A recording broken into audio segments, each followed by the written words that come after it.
فالنسيا احسن تشكيل لمواجهه فريق ريال مدريد.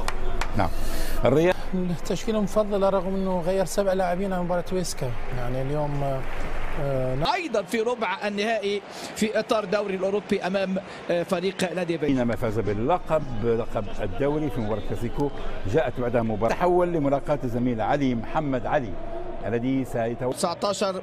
وفي اطار الجوله رقم 30 ملعب اللقاء يستضيف هنا نادي فالي. شكرا. ثنائي خرج كذلك امام اياكس بطولته المحببه في دوري الابطال 13 لقب. وسط ملعب مودريتش كاسيميرو وتوني كروس والمقدمه تولى لوبوتيجي خلفا لجيزوس ثم رحل لوبوتيجي وتولى المهمه فريق اتلتيكو المركز الثاني الى نقطتين ويضيق الفارق الى 10. طبعا اللي هيتم تطويره ملعب سانتياغو برنابيو، لكن الريال في تطور هنا في الاداء. اسينسيو حكم اللقاء سانتياغو خايمي يدي على طول فاول سانتياغو خايمي بيعاونه كل من خورخي بوينو وفرناندو تريساكو وايضا خوسيه مارتينيز وانذار امامنا هنا في هذا الملعب. امامنا الكرات العاليه على طول راسيه ابعاد على طول الى خارج الملعب ومطالبه ادي راموس امامنا. ادي النجم راموس 23 لقاء امام فالنسيا لم يطرد في اي مباراه، في حين النهارده النجم باريخو اللقاء رقم 19 سجل 5 اهداف. بص على اكتشاف زيزول هذا اللاعب وهذا النجم طبعا في انضمام هذا اللاعب وقدومه او عليه عكس فالنسيا اللي بيطالب جمهوره بالفوز والانتصار عشان هذا الملعب شهدت تفوق في لقاءين لنادي فالنسيا في مقابل 52 مع النادي الملكي فتره الولايه الثانيه. طبعا 100 مميزين. استلام مره ثانيه امامنا من جانب مودريتش تحرك يعلق الكره العاليه لكن طويله الكره.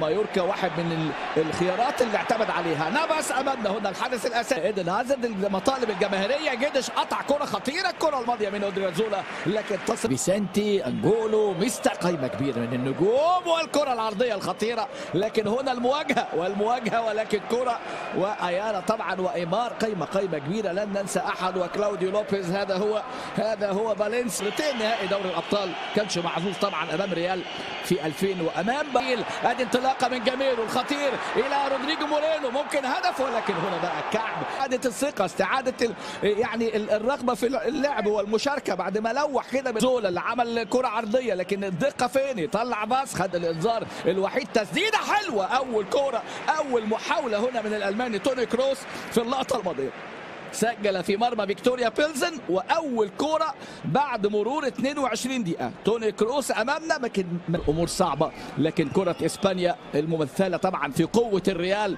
وقوه عليهم اعتماد كبير طبعا زيزو. الكرات العاليه خطيره الكره لكن كيلور نافاس يعني على المقاعد الاوروبيه ومقاعد دوري الابطال بعد ما لعب في دوري الابطال وانتقل للدوري الاوروبي مع يانج بويز مع المان يونايتد مع اليوفي ثالث ثم بعد ذلك تفوق في الدوري الاوروبي على حساب كل.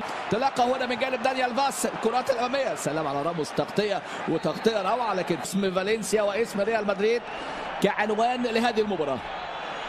رغبه الجمهور ورغبه العشاق والانصار في الفوز والانتصار ولكن كيلور نافاس يا قوي وتحرك رودريجو مورينو. الكره اللي بدات تتعمل بشكل مميز هنا التحرك رودريجو مورينو لكن عملها بالكعب لكن قدر يزول الطلق ويعمل العرضيه لكن ضعيفه الكره. يلعب الكره يلعبها لكن ترتد الى المنطلق عدى جايه عمل كره عرضيه ولمسه اليد هنا وحكم اللقاء الحكم سانتياغو خايمي امامنا هنا. الكره من يتالق الكره الركنيه اللي اتلعبت وادي امامنا استلام ممكن يسدد وكره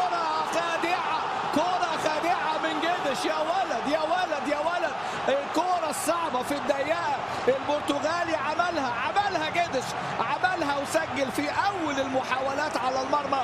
الهجمه المركزه وركنيه تلعب وتعود ولكن هنا جيدش يضعها واي تسديده صعبه قوي يا نافاس.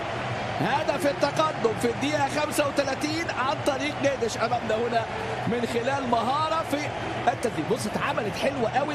هو عمل ال1 2 عمل ال1 وخد ال2 حطتها حلوه قوي حلوه وصعبه جدا اي حارس يتوقعها في